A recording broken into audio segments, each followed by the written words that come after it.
Ang ganda ng weather namin. Pauwi na ako from 5 hours work doon sa doktor. Tapos mamayang alas 6 sa City Hall naman.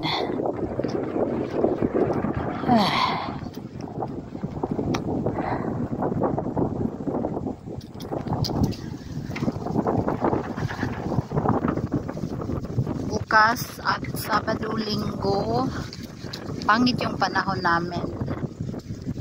Kahapon at ngayon, Huwebes, ito maganda.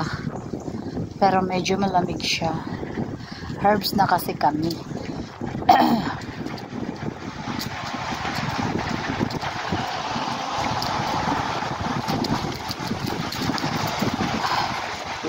Dandahan lang ako para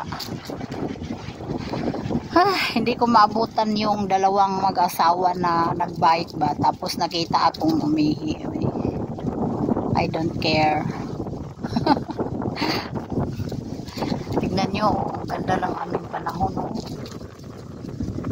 Ay, yung daming kastanyas naglaglagan.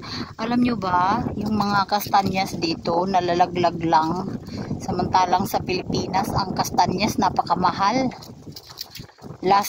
Matagal-tagal na rin na nakita ko sa may Laguna, yung 1 kilo ng kastanyas is nasa 900. My God! Samantalang dito, pupulutin mo lang. Pati mga hazelnut dito. Yan o, daming laglag dito do. Mamulot ka lang ng kastanyas. Makakain ka na ng bonggang-bongga. Bagong linis nila yung mga gilid-gilid malinis. 2 times a year sila naglilinis ng buong kalsada ng Germany.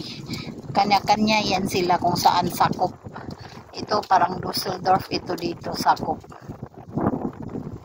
Yung sa amin naman Kleve. So taga-goberno ng Kleve yung nagpapalinis doon.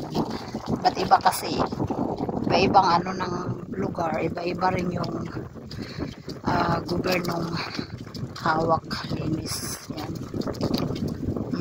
Dito to sa ibabaw, yung baba dyan, kagubatan na. Papasyalan din pala dyan. May daanan din dyan. Uy, biskol kung malaglag ka ba.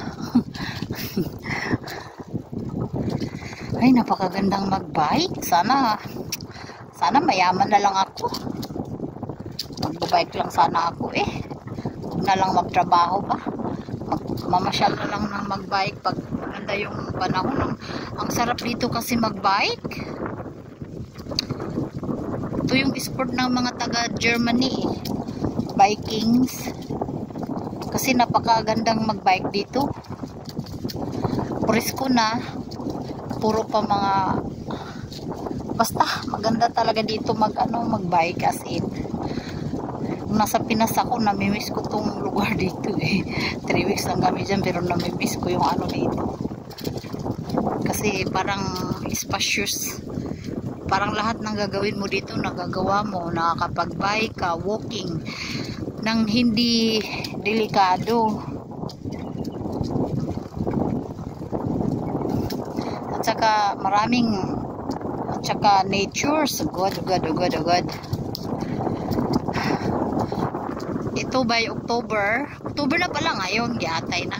Ayan nag-start na silang magkulay-kulay. Siguro by November or end of October, kasi October 2 pa lang naman ngayon So end of October and November ay colorful na talaga yung mga yan. Ayan nag-start na mag-yellow. Medyo nag-start na silang mag-yellow kasi nga malamig na. Yan. Namamatay na kasi yung mga dahon nila Unti-unti na kasi namamatay yan pag malamig na. Kaya yan, mayroong puno na pag nagkukulay yellow, mayroon namang nagkukulay orange, mayroon naman nagkukulay red. Kaya ang ganda tignan pag herbs kasi colorful. Ay, parang may tracker. Ano ba yun nakikita ko? Naduling ba ako? Ay, may naglilinis oh. Ay, babay. Ay, may naglilinis ng kalye. Ay, lumiko.